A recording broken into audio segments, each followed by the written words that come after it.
Bonsoir Éric Danon, merci d'être avec nous, ancien ambassadeur de France en Israël. Vous êtes rentré en France cet été. Il y a 2 mois. Il y a 2 mois. Merci d'être avec nous. Bonsoir Elie Korchia. Bonsoir. Merci également président du Consistoire central de France, avocat également au barreau de Paris. Merci d'être là. Éric Danon, quand Benyamin Netanyahou dit un cessez-le-feu, c'est hors de question. Ce qu'il a en tête, le Premier ministre, ce qu'il dit, c'est que arrêter aujourd'hui les combats, c'est permettre au Hamas de se réarmer. Oui, absolument. Je veux dire, on ne peut pas attendre autre chose de lui aujourd'hui. Et on est dans un moment de très forte intensité. Et en plus, d'ailleurs, le Hamas ne l'a pas demandé. Et il faut bien voir pourquoi même le Hamas ne le demande pas. Donc, vous avez 2 protagonistes, aucun des 2 ne demande un cessez-le-feu. C'est sûr que ça ne va pas arriver. En revanche, nous sommes toujours fermement en faveur d'un système humanitaire qui permette quand même de traiter la question humanitaire, quand bien même le combat continue. Oui, mais et d'ailleurs, Emmanuel Macron avait fait la différence dans son propos entre trêve humanitaire et cessez-le-feu. Ça ne paraissait pas. On reviendra dans un instant sur la situation humanitaire à Gaza, bien sûr, mais il y a une détermination chez Netanyahou. Et je vous ai entendu dire que vous n'aviez jamais entendu dans la bouche de vos interlocuteurs en Israël une aussi grande détermination précisément pour faire ce qui est en train de se passer. On va détailler les choses dans un instant, mais pour aller vraiment, et c'est ce qu'ils ont en tête, anéantir le Hamas. Anéantir le Hamas, absolument. Les gens ne se rendent pas compte ici que le Hamas a fait quelque chose qui est juste insupportable à Israël parce que ça met en cause l'idée même d'Israël comme pays protecteur des Juifs. Et donc, ils ont franchi une ligne rouge. La détermination est totale. Je n'ai effectivement jamais entendu ça de la part des Israéliens. Ils veulent vraiment, réduire le Hamas au maximum et envoyer aussi en même temps un signal à tous ceux qui seraient tentés d'attaquer Israël sur son territoire. Ça va ensemble. Et ça donne ce que nous voyons là, c'est-à-dire une guerre extrêmement violente de la part des Israéliens. Je salue l'arrivée sur ce plateau d'Ulysse Gosset. Bonsoir Ulysse, notre éditorialiste international. J'ai des images à vous montrer, Ulysse, de ces combats violents au sol, des chars israéliens qui sont donc entrés dans la bande de Gaza à nouveau ces dernières heures. Ils sont allés à la lisière de la ville de Gaza avec, c'est ce que dit l'armée israélienne, des dizaines de terroristes tués, 600 cibles visées en 24 heures. Quelle est la stratégie aujourd'hui de l'armée israélienne ? C'est d'avancer progressivement, étape par étape, pour prendre en tenaille le Hamas, étouffer les dirigeants dans les tunnels par tous les moyens, que ce soit des bombes. Vous savez, on parle beaucoup des bombes à éponges qui permettent d'envoyer des éponges et d'empêcher de verrouiller les tunnels. Voilà, il y a ça. Et en fait, si vous voulez, c'est au lieu de l'invasion terrestre annoncée, on voit bien qu'il y a une stratégie, je dirais, progressive, un peu de tampon et de recul et de tampon et d'avancée qui permet d'une certaine manière d'arriver d'ici quelque temps à une séparation de Gaza Nord et Gaza Sud, et avec comme objectif la prise de la ville de Gaza. Et là, on va entrer dans une guerre extrêmement difficile à gagner, c'est-à-dire c'est maison par maison, tunnel par tunnel, si j'ose dire. Mais on voit bien que la stratégie qui est mise en œuvre, finalement, sans le dire, consiste à établir une zone qui serait complètement coupée du monde, autour de la ville de Gaza, en repoussant les populations civiles, voilà, partie nord, repoussant les populations civiles vers le sud, ouvrant des couloirs humanitaires, et permettant finalement d'arriver à l'objectif essentiel des Israéliens, c'est-à-dire pas seulement d'éradiquer, mais je vois de plus en plus dans le discours qui est tenu, c'est d'éliminer les cadres dirigeants du Hamas, éliminer vraiment ceux qui ont ordonné l'attaque du 7 octobre, ceux qui commandent les fabrications de roquettes, les opérations commando, etc. Donc on voit qu'ils sont à Gaza. Oui, c'est ça, ils sont pas au Qatar ou au Liban. Il y en a partout. Mais ils sont à la fois dans le nord, à la fois dans le sud, à la fois à Doha, au Qatar. Ils sont dans plusieurs endroits différents. Évidemment, les stratèges... Les chefs de guerre directs, ils sont quand même sur le terrain. Ceux qui commandent la résistance face à l'opération de l'armée qui est en cours, ils sont forcément sur le terrain. Il y a des commandants sur le terrain. Il y en a qui sont cachés, évidemment. Le principal dirigeant de Daesh, il est probablement caché, très bien caché quelque part. Vous dites Daesh ? Du Hamas. Du Hamas. Bon, c'est un lapsus révélateur, je dirais. Mais donc, si vous voulez, il y a cette stratégie. Surtout, aujourd'hui, les chars israéliens sont aux portes de la ville de Gaza. C'est ce qu'on appelle Gaza City. C'est ça qui est important, parce que c'est important pour 2 raisons. La première, c'est que ça veut dire qu'ils ont réussi à franchir quand même les quelques kilomètres qui les séparent de cette ville, et que c'est à ce moment-là que les combats vraiment vont avoir une ampleur et une dimension que tout le monde redoute. À la fois la population civile de Gaza, les combattants du Hamas sans doute, mais aussi les soldats israéliens. Jusqu'à présent, ça s'est plutôt bien passé, puisqu'il y a eu un tapis de bombes largué sur cette bande, cette enclave de Gaza, donc qui a fait beaucoup de dégâts, mais sans trop de victimes aussi. Alors non, mais sans trop de victimes côté israélien, un seul mort annoncé jusqu'à présent. On verra si ces chiffres se confirment ou pas, et des milliers de morts côté palestinien, bien sûr. Donc, si vous voulez, aujourd'hui, pour moi, la nouvelle la plus importante, d'une certaine manière, c'est la libération d'une femme soldat. On y reviendra, mais ça veut dire quoi? Ça veut dire que cette double stratégie sur laquelle beaucoup de militaires, d'experts, de généraux ont émis des doutes, c'est-à-dire on ne peut pas faire en même temps une invasion terrestre, et il s'agit d'une invasion terrestre, et libérer les otages. Là, le fait que les forces spéciales du Shin Bet aient pu libérer une femme soldat qui a été donc kidnappée le 7 octobre. On montrera sa photo dans un instant. Est un signe d'espoir, et ça veut dire que cette double stratégie, finalement, n'est pas condamnée à l'échec comme certains le pensaient. Élie Korcha, vous rentrez, vous étiez en Israël il y a quelques jours encore. Qu'est-ce que vous avez vu de cette détermination des Israéliens précisément à aller jusqu'à Gaza? Elle est totale. Vous parliez de Benjamin Netanyahou, mais en fait, c'est le pays tout entier, que ce soit le Conseil de guerre, que ce soit le pays tout entier, a la volonté de mettre un terme, comme vous l'avez dit, si ce n'est au Hamas de façon générale, en tout cas à tout ce qui fait l'infrastructure du Hamas, à tout ce que sont les têtes du Hamas, dont évidemment la plupart sont concentrés sur Gaza City. Vous parlez de Tsahal qui essaye de faire partir le maximum de civils. C'est important de le dire, puisque quand j'étais là-bas, effectivement, j'ai constaté ce travail qui est mené par toute une cellule logistique de l'armée, qui a déjà fait évacuer, je crois, près d'1 million de Gazaouis du nord, donc de Gaza City, vers le sud. 1,4 million de déplacés même. Voilà, mais avec un problème, c'est qu'il y a eu, et on l'a dit ici, il y a eu aussi des bombardements au sud.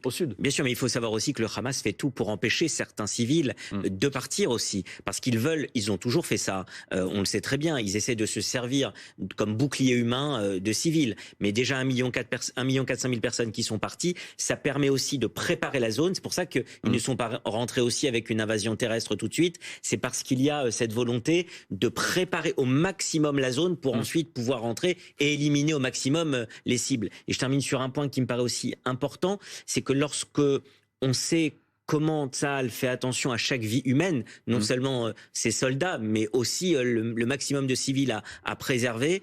Je crois que c'est important de savoir que le temps qui passe, c'est une guerre longue qui permet aussi de mieux cibler les objectifs. Ce sont des terroristes à abattre, donc il y a des objectifs à avoir, et l'objectif, c'est qu'il y ait le moins de soldats. Il faut savoir que c'est des jeunes qui se sont engagés, qui font partie de l'armée, qui ont 20 ans, 21 ans. Il y a déjà eu 1400 morts. L'objectif d'Israël, c'est aussi d'éviter le maximum de pertes humaines. Perico. L'éradication du Hamas est une nécessité sanitaire mondiale qui fait l'unanimité, hormis chez quelques esprits perturbés qui voient un mouvement de résistance. Ils sont nombreux, ce qui ne fait pas l'unanimité, messieurs, c'est le netanyéisme. Et on pourra éradiquer le Hamas, ils repousseront, ils seront tous remplacés, ce mouvement continuera, se régénérera. Je rappelle qu'en 61, l'armée française avait totalement éradiqué le FLN dans la Casbah d'Alger. La victoire militaire était totale. L'Algérie a quand même eu son indépendance parce qu'elle avait gagné sur le plan politique. Donc le fait que Netanyahou et sa mouvance politique en Israël, sur un système, je rappelle, personne ne l'a évoqué jamais sur les médias, la proportionnelle intégrale nationale qui fait que 30 000 voix peuvent jouer le sort d'une nation. Il y aurait même pas un système à la française à scrutin, une proportionnelle relative. Il y aurait peut-être des majorités plus stables et peut-être que M. Netanyahou n'aurait pas pu faire constituer ce gouvernement. Mais c'est ça qui a provoqué le fait que ce gouvernement n'allait pas aller jusqu'au bout.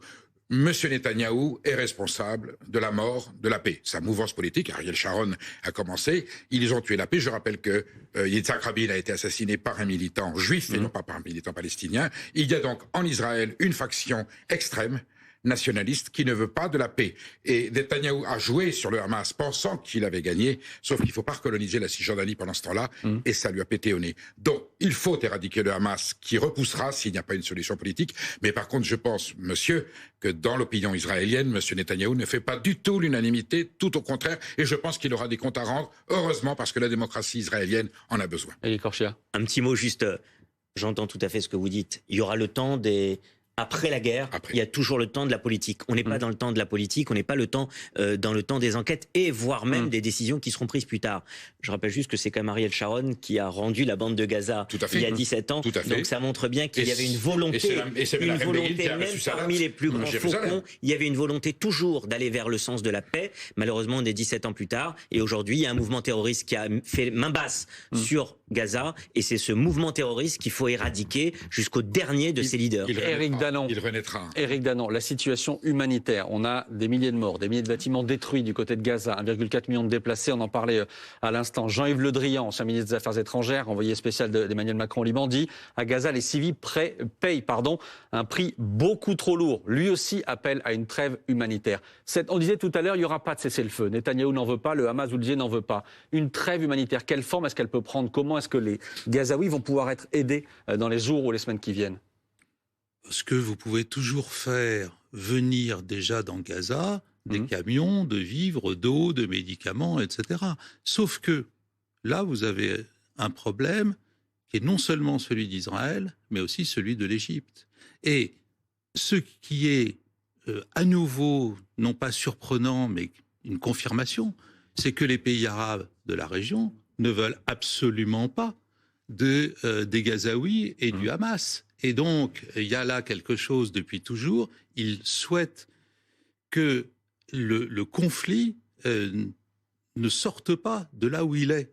Et donc, vous avez vraiment une espèce de cocotte-minute là. Et il faudra quand même s'interroger après sur la volonté réelle des pays arabes que le conflit se termine.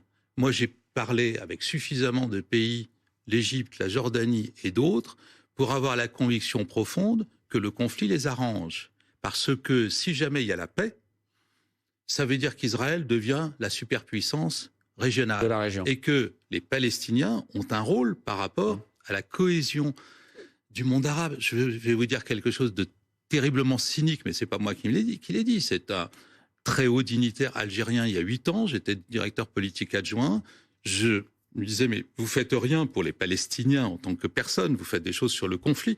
Et il m'a dit, vous savez, les Palestiniens sont les idiots utiles de la cohésion du monde arabe.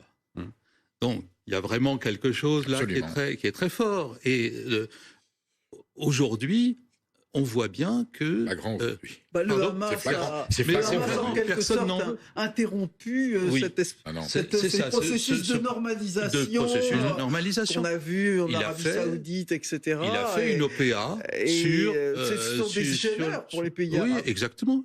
Et en même temps, les pays arabes sont contents de deux choses. S'il y a éradication... Je veux dire, Israël va faire le sale boulot sur l'éradication du Hamas. Ils sont tous très contents de ça, parce qu'ils n'aiment pas le Hamas. Sauf le Qatar. Oui, alors le Qatar a un rôle plus ambigu que ça, mais en tout cas, il ne faut pas avoir l'idée que tous les pays arabes seraient du côté des Palestiniens. Ils le sont peut-être, mais ils ne sont pas dans une logique où il faut que ce conflit se termine. Une image, Ulysse Gosset, vous en parliez, une otage de plus est rentrée en Israël ce soir. C'est la 5e, elle s'appelle Ori Megidish, une militaire israélienne libérée par l'action de l'armée israélienne, par les services spéciaux israéliens. Vous disiez, c'est aussi une lueur d'espoir, etc. Mais c'est une goutte d'eau, Ulysse Gosset. C'est une goutte d'eau. On a encore ce soir 229 ou 230 otages. Non, mais bien sûr, par rapport au drame des 200, même on parle ce soir en Israël, on parle de 233 ou 39 otages. C'est-à-dire que le nombre augmente chaque jour. N'est pas encore connu. Et d'ailleurs, l'identification des otages n'est pas encore complète. Donc oui, bien sûr, mais si vous voulez, c'est une démonstration, c'est l'exception qui confirme la règle. C'est-à-dire que on voit que l'action combinée de l'armée, puisque c'est ce que disent ce soir les Israéliens, c'est l'action combinée des forces de Tsahal et des services de renseignement de sécurité intérieure Shin Bet qui a permis la libération. Ça veut dire qu'il y a eu à la fois l'opération militaire elle-même qui a très certainement infligé des coups très durs aux militaires du Hamas et le service de renseignement qui a permis de localiser et de sortir cette jeune personne. Je crois qu'elle a même pas 23 ans. Donc, elle était, alors il faut dire c'est qu'elle était le 7 octobre. C'est quelqu'un qui est chargé de la surveillance de la fameuse ligne infranchissable qui sépare Gaza d'Israël sur les écrans de contrôle. Et elle a été donc prisonnière le soir même avec plusieurs autres personnes. Donc mais en soi, si vous voulez, c'est un symbole de la capacité des services israéliens de réussir des choses qui paraissent absolument impossibles. Il faut simplement souhaiter qu'il y ait d'autres libérations et peut-être même des échanges. Aujourd'hui, malgré tout, ce qui apparaît aussi intéressant, à mon sens, c'est que malgré la brutalité des bombardements et les victimes civiles qui augmentent chaque jour un peu plus, on est à plus de 8000 morts côté palestinien, selon les sources du Hamas, qui méritent d'être vérifiées plus tard. Mais en tout cas, il y a des milliers de morts, des femmes, des enfants. Ça n'empêche pas la négociation de se poursuivre. Et il y a toujours des pourparlers, ça nous est confirmé de plusieurs sources. Et il y a beaucoup de gens qui s'activent à travers le monde, des États-Unis à l'Égypte, en passant par la France, le Qatar, et le Qatar qui évidemment aura lui aussi des explications à fournir, mais qui joue un rôle absolument essentiel pour que ces otages soient libérés avant qu'ils ne soient tués ou qu'ils meurent. Alors justement, sous les bombes. Dans le même temps, deux choses. On a appris aujourd'hui la mort de Shani Louk, cette otage israélo-allemande, 23 ans. Elle dansait à la rave party le 7 octobre, enlevée par le Hamas, son corps exhibé, on s'en souvient, et elle est visiblement morte après avoir subi les pires sévices. L'information a été donnée aujourd'hui notamment par sa famille. Et puis, il y a aussi cette vidéo. On ne vous montrera que une image floutée, vidéo où on voit trois otages supplier Benyamin Netanyahou d'accepter un échange des otages contre des prisonniers palestiniens. C'est aussi ce que réclame le Hamas. Voilà pour ce qui concerne les otages. Et puis, il y a ces extrêmes tensions au Proche-Orient qui font ressurgir aussi des tensions partout en France. Les plus bas instincts, les plus horribles tentations. Scène de chasse aux Juifs, au Daghestan notamment. On va voir ça avec vous, Lisa Adef. Plusieurs actes antisémites terribles perpétrés ces dernières heures. Oui, exactement. Et vous l'avez dit, Maxime, on va commencer par ces images que vous avez déjà dû apercevoir. Des centaines de manifestants pro-palestiniens envahissaient hier à l'aéroport de la capitale du Daghestan russe. Ils recherchaient, vous les voyez sur le tarmac, des passagers qui sortaient d'un vol en provenance d'Israël. Pendant plusieurs heures, le tarmac et le terminal ont été pris d'assaut après qu'un message sur les réseaux sociaux appelait à empêcher le vol d'atterrir, je cite. Depuis, d'autres actes antisémites ont été perpétrés un peu partout. À Berlin, en Allemagne, des cocktails Molotov ont été lancés sur une synagogue. Il n'y a eu aucun blessé et les deux hommes cagoulés à l'origine de cette attaque se sont immédiatement enfuis. En Angleterre, également à Londres, la vitrine d'un restaurant juif que vous voyez là a été vandalisée. Le climat est de plus en plus anxiogène pour la communauté juive sur place. Le directeur du centre communautaire juif de Londres a dû prendre quelques mesures. Écoutez-le. Les gens se sentent vulnérables et ils ont peur. En ce moment, les incidents antisémites enregistrés constituent un record. Il n'y a jamais eu autant d'incidents antisémites enregistrés au Royaume-Uni qu'au cours de ces 20 derniers jours. Nous avons doublé notre sécurité. La police a quadruplé ses visites dans le bâtiment et ses visites autour du bâtiment pour s'assurer que nous sommes en sécurité. Et il n'y a pas qu'à Londres que la sécurité des sites reliés à la communauté juive a été renforcée. En Italie, des policiers patrouillent devant les synagogues. Ils resteront aussi longtemps que nécessaire. En Turquie, même chose. La police surveille les lieux liés à la communauté juive. Ils vont jusqu'à mettre des barrières, vous le voyez, pour protéger certains lieux. Et en France aussi, ce sont des images de Paris. Comme depuis un bon moment déjà, la police protège notamment les synagogues. Merci à vous, Lisa Adef. On reviendra sur la multiplication des actes antisémites en France. 819 actes depuis le 7 octobre, avec un témoignage, avec aussi ce que va nous raconter notre reporter Edgar Becquet, qui était aujourd'hui du côté de Saint-Ouen notamment, avec des tags antisémites, avec des étoiles de David qui sont placardées sur un certain nombre de maisons, d'immeubles. Juste une chose, le Daghestan, Roselyne Bachelot, ces images sont abominables. Elles sont abominables, elles viennent de loin parce que l'antisémitisme de l'Europe centrale est quelque chose qui est historiquement tout à fait documenté. Ça n'a pas surgi avec les récents événements du conflit israélo-palestinien. Mais ces images sont absolument glaçantes. Elles interpellent absolument toute notre communauté parce qu'on voit bien que flambe un antisémitisme. Il était larvé aussi dans la société française. Et il n'est pas seulement un antisémitisme lié au conflit israélo-palestinien, il vient là aussi de beaucoup plus loin. Et là, il faut vraiment être sans pitié, être des combattants contre l'antisémitisme, des combattants déterminés. C'est pas possible qu'on ne le soit pas. Éric Danon. Oui, pour aller dans le sens d'abord sur le Daghestan et Maratchaka, il faut bien voir ce que c'est aussi le Daghestan. C'est des 3 pays entre l'Ingouchie, la Tchétchénie et le Daghestan, celui qui a fourni en 2016 le plus gros contingent russophone pour Daesh. Ça vient de loin, c'est une histoire longue, c'est un islam extrêmement radical, dur, totalement misogyne, etc. Donc, c'est pas étonnant qu'il se soit passé ça, c'est juste affreux, mais pas vraiment étonnant. Sur le reste, oui, on voit bien qu'il y a ce lien-là qui est très fort entre antisémitisme et ce que fait Israël. Donc je ne veux pas taper sur ce lien très compliqué entre antisémitisme et antisionisme, mais là, on voit bien que c'est de l'antisémitisme à partir d'actes faits en Israël, et donc c'est juste insupportable. Mais est-ce que c'est pas aussi, Elie Korchia, le Hamas qui, en commettant ces atrocités absolument abominables le 7 octobre, dit allez-y à ceux qui ont son oreille?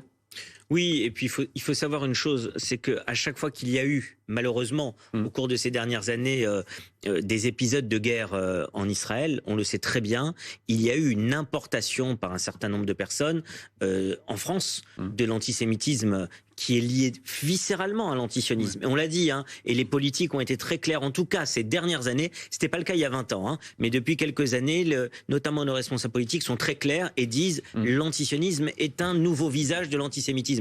Mais regardez ce qui se passe en ce moment. Regardez ce qui se passe en ce moment. Là, vous parlez de la France. Là, je parle de la France.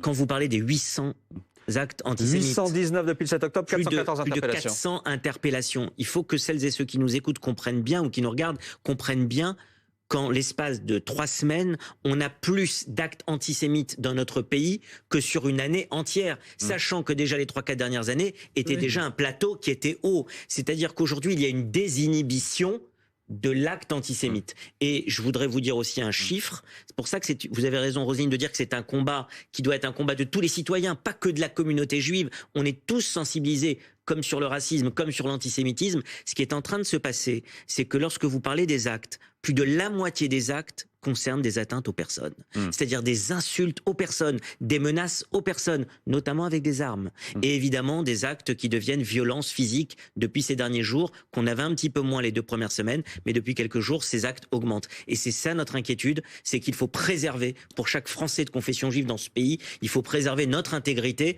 parce qu'il en va pas seulement des antisémites qui veulent se défouler, il en va vraiment de la vision que nous avons de notre pays, et il n'est pas possible qu'on accepte dans notre pays ce type d'acte. Alors justement, bonsoir Alice. Est-ce que vous m'entendez? Merci beaucoup d'être avec nous au téléphone, d'avoir accepté de témoigner de manière anonyme. Vous êtes française de confession juive. En préparant cette émission à l'équipe de 22h Max, vous avez raconté un certain nombre de choses. La peur aussi que ça pouvait être simplement aujourd'hui parfois de se balader dans la rue quand on est juif. Être juive en France en 2023, en octobre 2023, ça ressemble à quoi, Alice? Ça ressemble à quelque chose d'assez effrayant. Vous savez, la peur, c'est une émotion d'anticipation qu'on contrôle difficilement. Alors voilà, aujourd'hui, en France, en 2023, comme vous le dites très justement, je suis française, je suis juive et j'ai pas peur de le dire, j'ai peur. J'ai peur parce que d'abord, je suis une mère. Que la première chose que j'ai dit à mes enfants au lendemain de ces attaques effroyables du 7 octobre, c'est enlevez vos étoiles. C'est une espèce de cri du cœur comme ça, un réflexe, voilà. Enlevez vos étoiles, faites attention. Alors voilà, on se dit ça toute la journée, faites attention. On ne sait pas trop à quoi d'ailleurs, on ne sait pas trop comment, mais on se le dit. On se dit fais attention. J'ai peur, j'ai la sensation de revenir à des heures très sombres de notre histoire qui ont conduit à l'horreur qu'on sait tous, qu'on devrait tous savoir. Et vous savez, quand quand en tant que Français, quand en tant que Juif, on entend un ministre de l'Intérieur qui prend la décision de protéger les lieux de culte, les écoles juives, les synagogues, ça dit quand même quelque chose de l'imminence, de la réalité d'un danger, d'un danger qui est là. J'ai peur parce que le terrorisme a déjà frappé en France des Juifs parce qu'ils étaient Juifs. J'ai besoin de rappeler à personne les enfants d'Ozar Torah, l'Hyper Cacher, Ilan Halimi, enfin voilà d'autres. Que effectivement, comme le disait M. Corsia, l'importation du conflit en France pourrait tout à fait amener à de nouveaux actes, à de tels actes. Les morts aux Juifs qu'on entend dans les manifestations, dans les rues de Paris, en bas de chez nous, c'est quand même tout à fait effrayant. Ces actes antisémites qui se multiplient. Nous aujourd'hui, notre quotidien, c'est essayer de continuer à travailler, essayer de continuer à vivre, tout en ayant omniprésent dans nos esprits, dans nos cœurs, des images atroces. Toutes les conversations que j'ai actuellement avec mes amis tournent autour de ça, j'ai envie de dire. Les images effroyables, la difficulté à dormir, les morts juifs, est-ce qu'on enlève notre mezouza, est-ce qu'on garde notre mezouza? Mais ça veut dire, pardon Alice, ça veut dire que concrètement, vous, la mezouza, qui est ce que l'on voit à l'entrée notamment des bâtiments ou des appartements, des maisons, des familles juives, ou la kippa, ou l'étoile de David, par exemple, qu'on peut porter en bijoux, tout ça, vous dites à vos enfants, ou chez vous, vous dites c'est terminé, je retire tous les signes de ma judaïté? Alors, en ce qui me concerne, la mezouza, ça fait longtemps qu'elle n'est plus dehors parce qu'on me l'a arrachée 3 fois, donc la 3e fois, j'ai décidé de la mettre à l'intérieur. Mais oui, pour ce qui est de l'étoile, j'ai dit à mes enfants, enlevez-la. Voilà, pour l'instant, vous l'enlevez parce que ça me fait peur, parce que ça me terrifie, parce que, voilà, mais une fois qu'on a enlevé son étoile juive et sa mezouza, quand on se balade dans la rue, j'ai envie de dire, on n'est pas nécessairement totalement protégé, parce que voilà, peut-être que, enfin, je sais pas, moi, ça m'est arrivé plusieurs fois par le passé, notamment au moment de l'Hyper Cacher, de me faire insulter dans la rue, de me faire traiter de sale juive alors que j'avais pas particulièrement une étoile autour du cou. Donc, je sais pas si j'ai spécialement une tête de juive, on va dire, entre guillemets, mais en tout cas, ça m'est arrivé. J'aimerais pas que ça arrive à mes enfants. Ça me terrifie parce que encore se faire insulter. Bon, moi, je suis un petit peu inconsciente, donc j'ai répondu. Il y avait du monde dans la rue, donc il s'est rien passé. Mais je ne sais pas ce qui pourrait se passer aujourd'hui si je répondais. Alors voilà, si vous me demandez si j'ai peur, j'ai peur. Alors j'ai pas peur au point de ne pas fréquenter ma synagogue. J'ai peur pour mon rabbin. J'ai pas peur au point de ne pas fréquenter de restaurant kasher, mais je suis en alerte. C'est ça qui a changé depuis 3 semaines, je trouve, c'est que je suis sur un espèce de qui-vive permanent. J'ai perdu une forme d'insouciance. Et je me demande comment la situation va évoluer. Moi, je suis française, je suis née en France, je suis née dans le 9-3. Je me pose pas spécialement de questions existentielles, mais je suis française et je suis juive, et je veux être les deux, sans être inquiétée, sans être menacée, sans avoir besoin de me cacher. Je revendique rien de spécial, si ce n'est le droit d'être qui je suis. Et je refuse de vivre cachée. Mais je refuse aussi de me mettre en danger, de mettre en danger mes enfants. Et ma question en ce moment, omniprésente, vraiment, celle qui me hante, c'est dans quelle France vont grandir mes enfants? Alors voilà. Restez avec nous, Alice, parce que pendant que vous parlez, il y a des images qui tournent beaucoup sur nos écrans. Et on accueille Edgar Becquet. Bonsoir Edgar, merci d'être là. Ces images, vous les avez tournées cet après-midi avec Juliane Roland. Avec Juliane Roland. Expliquez-nous ces étoiles de David que l'on voit taguées sur un certain nombre de murs. Alors ça, c'était à Saint-Ouen, vous l'avez dit cet après-midi. Nous étions avec Juliane Roland et à différents endroits, sur différents immeubles, on retrouve 3, 4 étoiles de David dessinées au pochoir. Alors on a discuté au début avec des riverains, ils nous ont dit c'est sûrement dû au hasard, les immeubles n'ont pas été ciblés. Mais en fin d'après-midi, le dernier immeuble qu'on a pu voir, nous sommes entrés, on a rencontré une habitante et qui nous dit « Moi, je suis de confession juive et je pense que ces dessins n'ont pas été faits au hasard. Je pense qu'ils ont été ciblés. Mon nom est inscrit sur ma boîte aux lettres. Je pense qu'on a ciblé mon appartement parce que je suis juive. Et c'est ce que m'a dit cette dame. Alors, elle a témoigné anonymement à notre micro et elle nous a dit que maintenant, elle vit un petit peu dans la peur, même clairement dans la peur. Les gendarmes, donc elle a porté plainte au commissariat de police aujourd'hui. Les policiers lui ont demandé de fermer ses volets, puisqu'il faut savoir que cette dame, elle habite au rez-de-chaussée. Les policiers lui ont dit merci de fermer, pour votre sécurité, fermez vos volets aujourd'hui. Donc c'est vrai que c'est une situation qui est très compliquée. On est à Saint-Ouen et ces étoiles de David. Saint-Ouen, c'est les portes de Paris, c'est la Seine-Saint-Denis. Aux portes de Paris et ces étoiles de David qui ont été dessinées au pochoir, c'était pas qu'à Saint-Ouen. On l'a vu aujourd'hui à Aubervilliers, à Saint-Denis, même dans le nord de Paris. Une désignation des. C'est ça, exactement. Et c'est ce que m'a dit cette dame. En fait, on nous cible parce qu'on est juif. On veut montrer sur la devanture, ici vivent des juifs. Et pardon, mais Elikor, j'ai fait le test cet après-midi. Vous allez sur Google, vous tapez tag antisémite dans la barre d'actualité. Et vous voyez, région par région quasiment, s'afficher des tags antisémites. Alors là, c'était la Seine-Saint-Denis, le Tarn-et-Garonne, la Bretagne.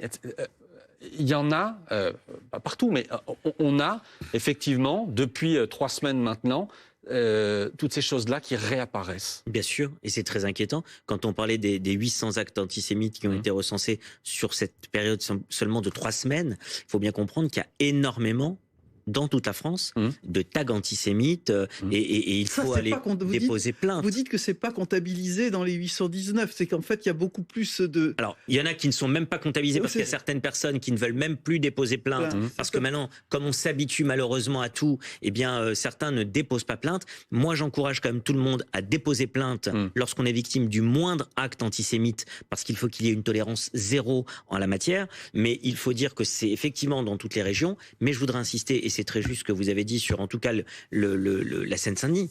On a parlé à un moment donné d'Alia et de personnes qui avaient décidé de partir de France, qui partaient vers Israël. Bon, en l'occurrence, en ce moment, effectivement, la situation est très compliquée en Israël. Mais quand on réfléchit bien, il y a aussi une alia, ce qu'on appelle une alia intérieure. C'est-à-dire qu'il y a des communautés juives qui étaient dans certaines villes et qui se sont complètement rarifiées à telle enseigne qu'aujourd'hui elles n'existent même plus. Il y a des synagogues qui ont fermé la porte. Moi qui fréquente des communautés juives à travers toute la France, je peux vous dire que notamment dans le 93, on a des synagogues qui avaient existé totalement normalement, dans une bonne ambiance, dans un bon vivre ensemble pendant des décennies et qui aujourd'hui n'existent plus. Pourquoi ? Parce que les familles se sentent trop en insécurité pour continuer à vivre normalement dans notre pays. Et ça, c'est une question qu'on doit avoir à l'esprit. Perico. Ça, c'est le constat. Tragique, abominable. On pensait que c'était des époques révolues, elles ne le sont pas. Il y a une fraîcheur dans cette haine qui est totalement terrifiante. Il faut aborder les questions douloureuses. Il y a des Français musulmans aujourd'hui en France dont le fanatisme ou la folie est alimentée par la crise du Proche-Orient, qui se prévalent de ce qui se passe à Gaza et ailleurs pour prendre nos compatriotes de religion juive en cible. Mais il faut le dire, ce sont des musulmans français qui, aujourd'hui, là où ils le peuvent, heureusement c'est une minorité. J'espère que c'est une grande minorité. Pardon, Perico, l'antisémitisme, vous ne le retrouvez pas que là. Pas que là. Non, mais il y est quand même. Non, mais oui, bien sûr. C'est-à-dire pas que là. Non, mais on va pas se cacher, on va pas mettre la posture sous le tapis, Maxime, ce soir. On a suffisamment d'éléments dont on n'ose pas parler. Il y a dans la communauté, j'aime pas le terme communauté, dans les Français de confession musulmane un peu radicalisés ou extrémisés, une volonté de prendre les Juifs de France comme étant les représentants d'Israël, et quelque part on venge les victimes des bombardements de Gaza en s'en prenant aux Juifs de France. C'est totalement abominable, c'est une porte ouverte à la guerre civile, c'est la réouverture de plaies qui sont intolérables pour notre République. Je dis qu'il y a des solutions qui sont l'instruction. Ce sont des gens ignorants. Plus que méchants et bêtes, ce sont des gens ignorants, ce sont des gens incultes. Il n'y a pas seulement des gens ignorants. Alors, il y a des gens, les leaders ne le sont pas, mais malgré tout, la masse, ce sont des gens qui ne savent pas ce qu'ils font, ce que ça représente. Ils pensent d'ailleurs quelque part, quand on les interroge, qu'ils mènent un juste combat. Je pense que l'instruction publique, l'éducation, la laïcité, La laïcité est la première arme, ça ne résoudra pas tout, ça ne nous protégera pas de tout. La laïcité au niveau de l'instruction scolaire et du vivre ensemble est l'élément primordial qui nous permettra de combattre le retour. Ça, pour moi, c'est le retour de la bête immonde. Au Daghestan, c'est la bête immonde. Je vous signale juste que M. Poutine les avait combattus en Tchétchénie, on l'avait traité de salauds à l'époque. Kasimov a dit que les Français fallait tuer les Français parce qu'ils étaient anti-musulmans. Il est mort depuis. Poutine avait dit on les poursuivra jusque dans les chiottes. Eh bien, je pense qu'il faut aujourd'hui utiliser ce genre de formule pour combattre cette forme. Pablo, je suis pas sûr que ce soit le retour de la bête immonde. Moi, je pense plutôt comme M. Corchia, en fait, que c'est une désinhibition, en fait, qu'elle a toujours existé et que le problème n'a jamais été véritablement et assez puissamment traité. À ce point-là, en France, si, Pablo, on n'avait pas ça. Moi, je pense que ça a toujours existé. Et d'abord, j'en ai toujours... Mais de quelle origine est cet antisémitisme? Monsieur Corchia disait quelque chose d'intéressant. Il disait il faut aller porter plainte. Moi, je ne suis pas de confession juive. Et pour autant, j'ai déjà entendu en fait des propos antisémites dans mon entourage. Parfois, même j'en ai été la cible. Je n'ai jamais porté plainte. Et je pense qu'aujourd'hui, il faut aller porter plainte. Il faut aller porter plainte et il faut s'y confronter. Moi, j'avais tendance à dire, bon, bah voilà, un antisémite, j'arrête de lui parler, je me tourne, je tourne la tête et je lui adresse plus la parole. Non, il faut s'y confronter. Et il faut qu'on s'y confronte collectivement. Mais le délit est constitué devant la loi. Ce que vous avez dit, oui, tout à fait. Donc, il faut aller porter plainte. Ce que vous avez dit, Perico, me dérange parce que effectivement, enfin, sauf si vous avez des chiffres particuliers. Moi, j'ai des montrant chiffres, que si tu les veux, populations, Pablo, si que vous les voulez, Pablo, populations j'ai des musulmanes. chiffres.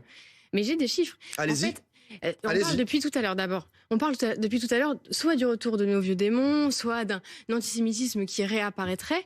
Et en fait, Paul Valéry, quand il dit que l'histoire est la science des choses qui ne se répètent pas, c'est exactement ce qu'on vit depuis le début des années 2000. Et voici les chiffres, Pablo. En 1999, il y a eu 82 actes antisémites. Alors c'est déjà beaucoup, c'est déjà trop. Mais au moment de la seconde intifada, qui commence en septembre 2000, ça explose et on est à 744.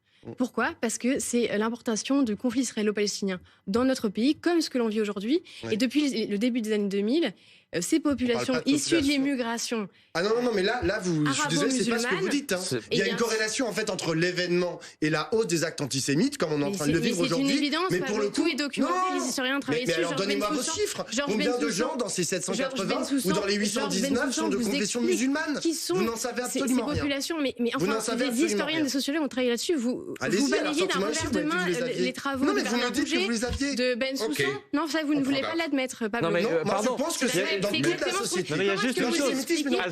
Aziz, il y a juste une chose. Il y a juste une chose. Ça fait 3 semaines que l'on explique, qu'on reparle de l'antisémitisme. Et ça fait 3 semaines, Aziz, qu'on explique qu'il y a de l'antisémitisme aussi à l'extrême droite, à l'extrême gauche, qu'il peut y en avoir partout. Ceux qui ont tué Sarah Halimi, ceux qui ont tué Mireille Knoll au cri d'Al-Akbar. Où on prêche l'antisémitisme dans les imams ont dû être expulsés. Ça existe, mais évidemment. Quand vous voyez. Là, je m'érige en défenseur de mes compatriotes juifs parce que je sens qu'ils n'osent pas le dire. Et ils le savent très bien. S'il vous plaît. Quand vous voyez des manifestations pro-palestiniennes au cri d'Allah Akbar en France, alors je sais que Pablo, vous considérez que c'est un cri d'amour, mais non, ça ne l'est pas. C'est simplement avec ce cri-là que les assaillants du Hamas ont tué des bébés innocents en les décapitant. C'est ça la réalité, en fait. Et c'est pour ça qu'en France, il y a des actes antisémites aujourd'hui. Mais en fait, si vous liez Allah Akbar à l'antisémitisme, honnêtement, si vous faites ce type d'amalgame, on va pas s'en sortir. Moi, je vous conseille d'aller voir sur Arte l'histoire de l'antisémitisme en 4 épisodes. Il est excellent. Et c'est pour vous dire que ça fait... Attendez, s'il vous plaît. Elie Korcha, dans un instant. D'abord, Roselyne, on vous a pas entendu. Alors moi je pense que l'antisémitisme est un mal qui ravage la société, qu'il concerne tout le monde, toutes les communautés. Moi j'ai été élevé dans une école catholique où on m'a répété pendant toute ma jeunesse, ça a d'ailleurs été un élément de rupture chez moi avec l'Église catholique, où on me disait effectivement, non bien sûr, c'est pas bien la Shoah, mais c'est un peuple déicide et finalement il n'a que ce qu'il mérite. Moi j'ai entendu ça tout le temps. C'est le discours que porte l'Église aujourd'hui. Et ça n'avait rien à voir, avec l'intifada, avec le conflit israélo-palestinien. C'est vrai que l'antisémitisme catholique tue aujourd'hui en France, je crois qu'on ne peut pas faire l'impasse sur ça. Oui, mais ils ne sont jamais passés à l'acte, Roselyne. Oui, jamais ils sont passés. Non, mais à un moment, Pour il des y a une raisons sorte qu'on sait. de l'histoire est interdite. glou infâme. On ne dédouane pas les Français antisémites, il y en a beaucoup d'origine catholique. Très bien. Voilà. Non, mais c'est pas eux qui passent à l'acte et c'est pas eux qui prennent l'aile aujourd'hui. Et je peux dire que dans les gens qui passent à l'acte, il y a des gens de toute obédience. Je sens de la peur de la part des pouvoirs publics d'aborder des sujets qui sont douloureux. Roselyne. Dans ceux qui passent à l'acte, à partir de ce moment où il y a ce glou-glou infâme, il y a évidemment des phénomènes de désinhibition qui peuvent surgir et des complicités qui peuvent exister. Alors, loin de moi l'idée de minimiser l'influence des événements israélo-palestiniens dans ce qui est en train de se passer. Je suis pas complètement à l'ouest, si j'ose dire, ou plutôt à l'est en l'occurrence. Voilà. Mais je crois que si on résout cela au conflit israélo-palestinien, on va dans le mur. Parce qu'on a l'air de dire, quand ça, ce sera réglé... Oui. Finalement, formidable. Non, on en sera débarrassé. Mais c'est pas vrai. Nous avons vécu Drancy, qui est une tragédie pour l'image de la France. Aujourd'hui, les républicains sincères ne laisseront pas se reproduire, ne serait-ce qu'un début. Mais on sent aujourd'hui, chez certains individus, la volonté d'en découdre avec le juif qui représente Israël. Et ça, la République française peut le tolérer sous aucun prétexte, quelle que soit la confession. Voilà. Mais nous savons qu'il y a des musulmans radicalisés. C'est un fait. C'est une réalité, c'est comme ça, parce qu'il y a un contexte international qui le permet. Ce sont les mêmes qui ont décapité Samuel Paty et qui ont tué Dominique Bernard. Ce sont les mêmes. C'est pas des catholiques du Poitou ou des protestants de Bretagne. C'est clair.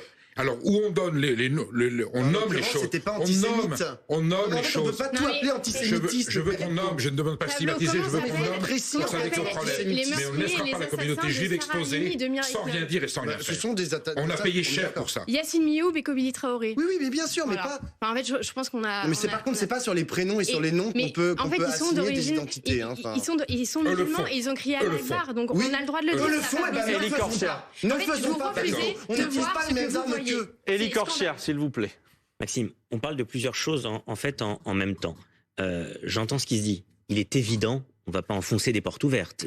En tant qu'avocat, là je suis ce soir avec vous en tant que président du Consortium de France, mais en tant qu'avocat, j'ai accompagné les victimes dans l'affaire des attentats d'Ozar Torah et des militaires de Toulouse et Montauban, ainsi que dans l'affaire Hyper Cacher. Je sais bien le danger que nous vivons en France aujourd'hui, comme dans plusieurs sociétés occidentales, du fait du radicalisme. D'accord, on est très clair. Alors maintenant, on n'est pas là pour stigmatiser, mais évidemment que l'islamisme radical est une donnée fondamentale qui fait qu'aujourd'hui, des cellules dormantes ou des individus qui se réclament de l'islam radical peuvent aujourd'hui être le danger principal d'attentats aujourd'hui en France et principalement par rapport à la communauté juive. Je me rappelle du juge Trévidic qui, au procès Hyper Cacher Charlie Hebdo, est venu témoigner devant la cour d'assises et a dit devant la cour d'assises, lorsque j'étais avec les victimes de l'Hyper Cacher, vous savez, malheureusement dans notre pays, tout le monde peut être visé par des actes terroristes, mais les juifs restent une cible privilégiée et facile, parce que on peut l'attaquer assez souvent. Et j'avais d'ailleurs rappelé cette phrase de George Orwell que j'avais un peu paraphrasée à ma façon, en disant tous les Français sont égaux devant le terrorisme, mais les Juifs français sont un peu plus égaux que les autres. C'est ça la réalité. Et là, vous avez raison. C'est le danger de l'islamisme radical. Maintenant, moi, j'aimerais rappeler et surtout souligner une chose. L'islamisme radical doit être bien séparé de l'islam. Moi, je suis avec des personnes et au quotidien avec des musulmans qui n'ont rien à voir avec ce qui se passe. Tout comme on ne le dit pas assez, mais je crois que les musulmans devraient avoir le courage de le dire publiquement. Le Hamas, ce n'est pas la cause palestinienne. Si on dit que l'islamisme radical, c'est le dévoiement de l'islam, pourquoi on ne dirait pas aujourd'hui dans la société française, et y compris chez mes amis musulmans, ne nous confondez pas avec cela, le Hamas, c'est le dévoiement de la cause palestinienne. Lisez l'article de Tahar Ben Jelloun, qui était exceptionnel il y a quelques jours, sur ce sujet. Et ça, ce qui m'inquiète aujourd'hui, c'est des personnes qui mettent de l'huile sur le feu, notamment sur les réseaux sociaux, qui à travers une haine d'Israël, une haine de ce qui se passe en Israël, finalement disséminent un antisémitisme virulent. Et ce qui m'inquiète, c'est effectivement ce qui circule, bien loin seulement du milieu radicalisé. Ce qui m'inquiète, c'est notamment dans une extrême gauche ou d'autres personnes aujourd'hui qui essayent sur les réseaux sociaux de se déchaîner contre Israël. J'ai vu un article dans le Nouvel Obs, Likoud ou Hamas. Mais c'est honteux. D'un côté, vous avez un parti politique, on peut être d'accord, on peut ne pas être d'accord, mais de l'autre côté, c'est une organisation terroriste meurtrière qui a commis des pogroms et des massacres dans la démocratie israélienne, dans une démocratie comme Israël. Comment on peut aujourd'hui, dans nos propres journaux, et on est en train de parler de journaux à grand tirage, comment on peut, à travers cela, aujourd'hui, commencer à essayer de mettre, comme si c'était au même niveau, un pays démocratique qui combat pour sa survie avec des partis politiques qui gagnent, qui perdent, c'est une chose, et un mouvement terroriste qui tue des enfants, des femmes, des vieillards pour le simple fait qu'ils sont citoyens israéliens dans une démocratie. Ça, c'est une vraie question qu'on doit... Et évidemment, derrière ça, ils veulent tuer aussi des juifs. Et ça, c'est vrai que depuis la fin de la Seconde Guerre mondiale, on n'avait jamais vécu ça. Plus que nous mettons la cause d'Israël en comparaison avec les colons israéliens qui tuent... C'est deux choses, mais ça n'a strictement rien à voir. Je voudrais qu'on retrouve Alice. Est-ce que vous êtes toujours avec nous, Alice? Je suis là. Merci d'être resté avec nous. Vous témoigniez tout à l'heure de votre peur aujourd'hui en tant que Française de confession juive. Il y a un mot qui a été prononcé par Eli Korcha tout à l'heure, c'est le mot d'Aliyah, ceux qui décident de s'en aller, de partir vers Israël. Alors évidemment, la situation est très compliquée, très tendue en Israël aujourd'hui. Mais est-ce que c'est quelque chose que vous avez pu envisager malgré tout? Non. Pourquoi? Non. Parce que je suis française. Mon pays, c'est la France. Je soutiens Israël de tout mon cœur dans les effroyables moments qu'ils sont en train de vivre et qu'ils ont vécu. Mais moi, je suis française. C'est en France que je veux vivre. Les images de tags que l'on voit, ces étoiles de David qui ont été taguées sur un certain nombre de maisons, de bâtiments, d'appartements du côté de la Seine-Saint-Denis et ailleurs, on faisait la liste tout à l'heure. Comment vous réagissez face à cette image-là que l'on voit là à l'instant à l'antenne? Alors, je réagis d'autant plus mal qu'il se trouve, comme le monde étant très petit, que je connais parfaitement une des personnes qui en a été victime. Effectivement, il se trouve que c'est un immeuble où il y a des personnes de confession juive, donc qui sont les habitants de cet immeuble. Et je me dis tout simplement, alors c'est drôle, non, c'est pas drôle, mais j'en ai parlé avec elle et elle me dit c'est des étoiles qui ont été faites, c'est pas des choses à la va-vite, c'est des pochoirs, ils ont pris le temps, on s'est réveillé ce matin et on a vu ça partout. Et effectivement, comme vous l'avez dit, la police lui a demandé de fermer ses volets, mais elle est comme moi, elle n'a pas envie de se cacher et elle m'a dit demain je les ouvre moi mes volets. Donc voilà comment on réagit. C'est surtout la Magen David. Mais ceci étant, la Magen David, oui, je me dis, ok, on a marqué des maisons où il y a des juifs, l'étape d'après, c'est quoi?